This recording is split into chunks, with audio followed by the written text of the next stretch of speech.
अवधूत चिंतन श्री गुरुदेव दत्त. माझ्या सर्व साधक बंधू भगिनींनो, आपण पुणे येथील वामनराज प्रकाशनची पुस्तकं वाचनास सुरुवात, श्रीपाद सेवा मंडळ पुणे यांची पुस्तकं वाचनास सुरुवात केली आहे. ही पुस्तकं परमपूज्य मामासाहेब देशपांडे महाराज, परमपूज्य श्रीदादा कवडे महाराज व परमपूज्य शकुंतलाताई महाराज यांची ही पुस्तकं आहे. सध्या आपण परमपूज्य दादाने लिहिलेले जो संती बसविला ठावो हे पुस्तक वाचनात घेतले आहे. काल आपण या पुस्तकातलं मार्मिक अभिप्राय वगैरे असं पाहिलं. आज आपण अनाकलनीय अर्थ. जो योगी किंवा भक्त असतो त्याची देहपाताच्या वेळची अवस्था सद्गुरू श्री मौलींनी 8व्या अध्यायात 10व्या श्लोकावरच्या भाष्यात मार्मिकतेने सांगितलेले आहे. तू मिळलेली मनोधर्मे स्वरूप प्राप्तीचे प्रेमे आपे आप संभ्रमे मिळावया. मनाचे सर्व व्यापार त्या शक्तीत एकवटून स्वरूपप्राप्ती व्हावी या प्रेमळ भावनेने ती भगवती जीवासह परब्रह्म स्वरूपात मिसळून जाण्याकरता संभ्रमाचे. परमपूज्य सद्गुरू मामा बरेच दिवस या ओवीचा चिंतन करीत होते. त्यांना या ओवीतल्या एका गूढ शब्दाचा नेमका अर्थ उलगडला नव्हता आणि तो शब्द म्हणजे संभ्रमे. परमपूज्य श्री मामाने उर्वरित ओवीचा अर्थ असा लावला होता की आतू मिलनेची मनोधर्मे. त्यावेळी भगवती अंतःकरण ताब्यात घेते. मन आणि त्यांचे धर्म म्हणजे त्यांचे सगळे विषय हे तिने मनाला स्वतःच्या आत घेतल्याने आत वळतात. मिळले म्हणजे एकत्र झाले, एकमेकात मिसळले. ते मनोधर्म त्या शक्तीतच मिसळतात. ज्या परमतत्वापासून संकल्पाने ती भगवती वेगळी झाली होती त्या परमतत्वामध्ये तदाकार होण्याची तिला ओढ आहे. त्यांच्याशी एकरूप होण्याचे तिला प्रेम आहे. त्या स्वरूपप्राप्तीच्या प्रेमाने ती भगवती जीवासह सहस्राराकडे चाललेली आहे. पण पुढे श्री माऊलींनी दीड चरण घातला आहे की आपे आप संभ्रमे मिळावया. ती भगवती शक्ती आपली आपणच श्री भगवंतांना मिळण्यासाठी संभ्रम पावते. म्हणजे नेमके काय होते? त्या शक्तीला कसला संभ्रम असतो? जर असलाच तर तो संभ्रम जीवाला असतो की प्राणाला का मनाला असतो? संभ्रमे हे पद कोणाला कसे अवलक्षून लावायचे आणि त्या पदाचा अर्थ तरी कसा लावायचा असा त्यांना प्रामाणिक प्रश्न घडलेला होता. परमपूज्य सद्गुरू श्री मामा या ओवीचा असे चिंतन करीत माऊलीत त्यांच्या आसनावर बसलेले असताना बरीच रात्र उलटून गेली. भगवान श्री माऊलींचा पूर्ण कृपाशीर्वाद परमपूज्य श्री मामांना होताच. रात्रीचे 1:30-2 वाजले असतील. अचानक भगवान श्री माऊली तेथे त्यांच्या समोर साक्षात प्रकट झाले व म्हणाले, अहो, तो संभ्रमे शब्द एक नाही, तो संभ्रमे असा आहे. आणि मग त्यांनी स्वतः परमपूज्य श्री मामांना अत्यंत प्रेमाने त्या शब्दाचा व ओवीचा त्यांना अभिप्रेत असलेला अर्थ समजावून सांगितला. सद्गुरू श्री माऊलींची कृपा. स्वतः श्री माऊलींनी याप्रमाणे अर्थ सांगितल्यामुळे परमपूज्य श्री मामांना इतका अनावर आनंद झाला की त्या आनंदाच्या भरात ते माऊली माऊली म्हणत नाचायला उंच उंच उड्या मारायला लागले. त्याच आनंदात मग ते श्री गुरुकृपामध्ये आले आणि त्यांनी दारावरची बेल वाजवली. एवढ्यात रात्री कोण आले असा विचार करीतच मी दार उघडले. पाहिले तर दारात सद्गुरू परमपूज्य श्री मामा. ते आत येण्या अगोदरच दिव्य केशर कस्तुरी समान सुगंधाचा विलक्षण प्रबल ज्योत आत शिरला. ते त्या दिव्य आनंदातच होते. आत येताच त्यांनी मला कडकडून मिठी मारली व ते मला म्हणाले, "पोरा, अरे माऊलीने काय अर्थ सांगितला बघ." मग त्यांनी मला हाताला धरून माझ्या कॉटवर बसवले व शेजारी बसून तो अर्थ मला सविस्तर समजावून सांगितला. नंतर पहाटेपर्यंत आम्ही दोघेही त्याच आनंदात निशब्द बसून होतो. आपे आप संभ्रमे याचा अर्थ श्री माऊलींनी असं सांगितलं आहे की नाम परमात्मा सहा हे पद परब्रह्मवाचक आहे. तसेच सम हे पदही परब्रह्मवाचकच आहे. त्या परब्रह्मात परमात्म्यात मिसळण्यासाठी भगवती शक्ती भ्रमे म्हणजे भ्रमण करीत वर सहस्राराला जाते. आपे आप संभ्रमे आणि नुसतीच वर जात नाही तर अखंड भ्रमण करणाऱ्या प्राणालाही सोबत घेऊन ती वर जाते. म्हणूनच त्याने शब्दप्रयोग केला आहे की संभ्रमे. संभ्रमे याचा दुसरा अर्थ असा आहे की सम म्हणजे सहित. अखंड भ्रमण करणारा जो प्राण आहे त्याच्या सहित त्या प्राणाला घेऊन ती वर सहस्रारात जाते. तिचे हे सर्व कुटुंब म्हणजे जीव, मन, वासना, प्राण या सर्वांना वर सहस्रारात घेऊन जाताना त्यातील मनाला मात्र ती आज्ञाचक्रामध्येच ठेवून देते. म्हणजे त्या मनोरूपी वृत्तीचे स्वतःमध्ये लयीकरण करून घेते. त्यामुळे त्या वृत्तीला मन म्हणून पुढे जाता येत नाही. मनाचे संकल्प विकल्प आज्ञाचक्रापाशी थांबतात.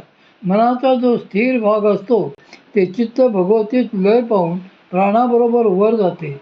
अशा प्रकारे मन सोडून उरलेले प्राण, चित्त, बुद्धी, अहंकार या सगळ्यांचे गाठोडे घेऊन ती आपल्या पतीपाशी म्हणजे परमात्म्यापाशी वर सहस्रारात येते. श्री माऊली येथे प्रस्तुत ओवीत त्याचमुळे असे सांगतात की ऐसे न राहावया ते राहावी, भ्रमतया ते बैसवी.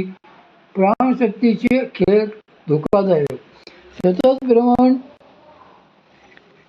करणाऱ्या प्राणांना ती भगवती स्थिर बसवते. कुठे बसवते तर सहस्रारात नेऊन बसवते.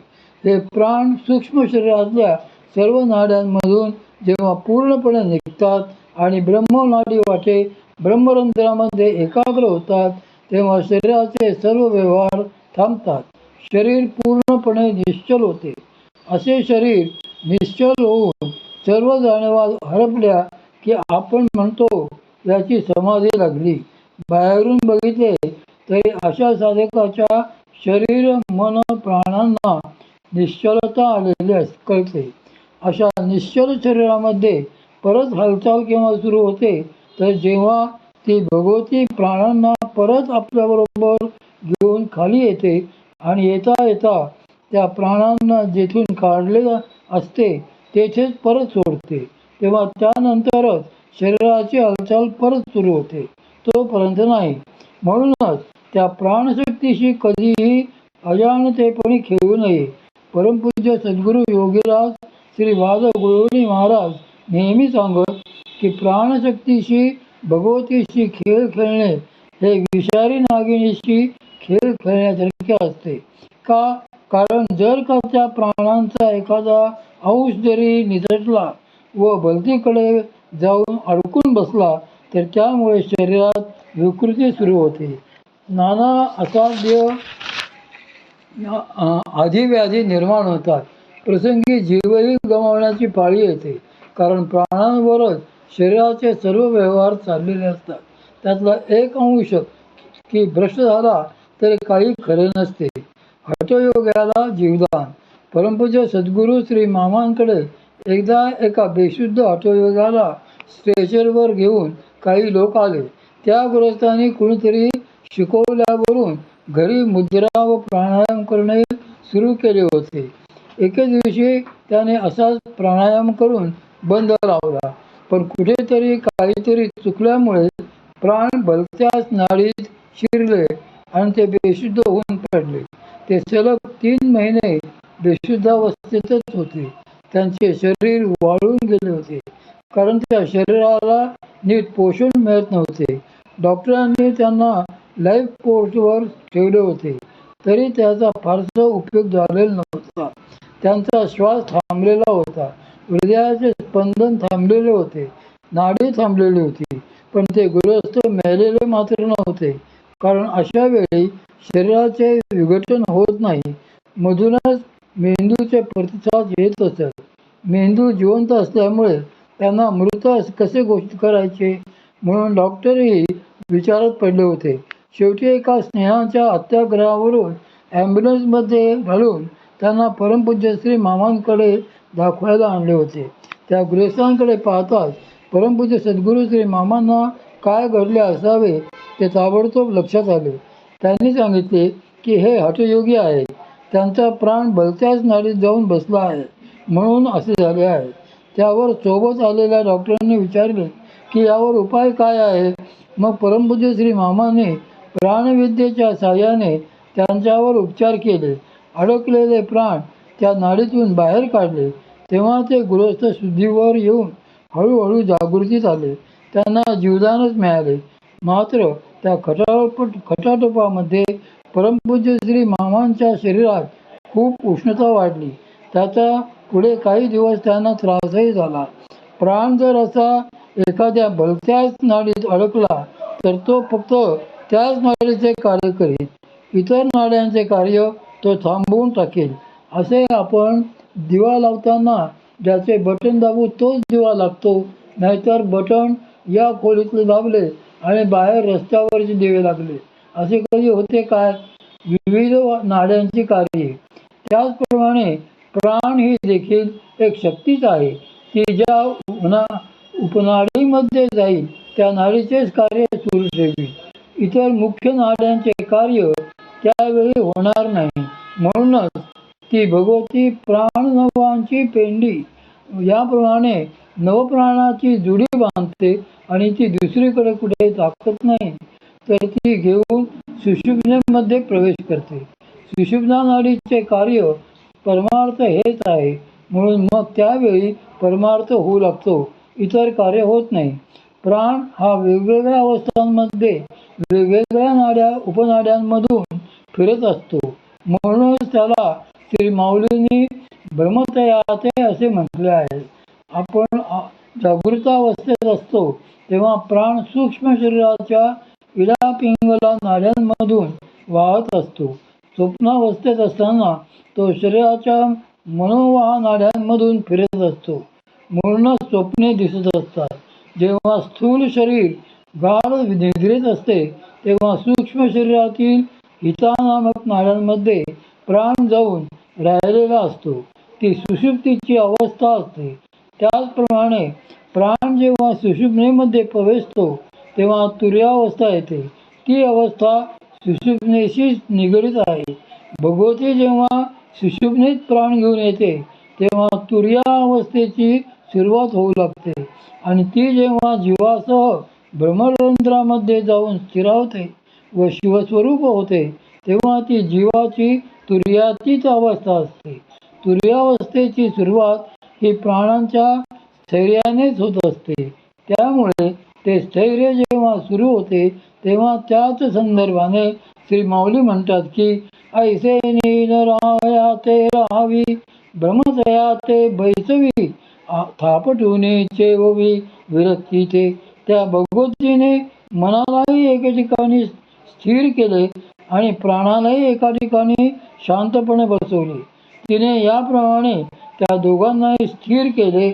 असे करण्यामागचा तिचा उद्देश काय, तर श्री माऊली म्हणतात की थापटुनी चेदोवी विरक्ती ते. प्राण व मनाला थापटून गोंजारून ती शांत करते, लयाला आणते आणि त्याच वेळी साधकाच्या हृदयातील सुप्त वैराग्य देखील ती जागृत करते.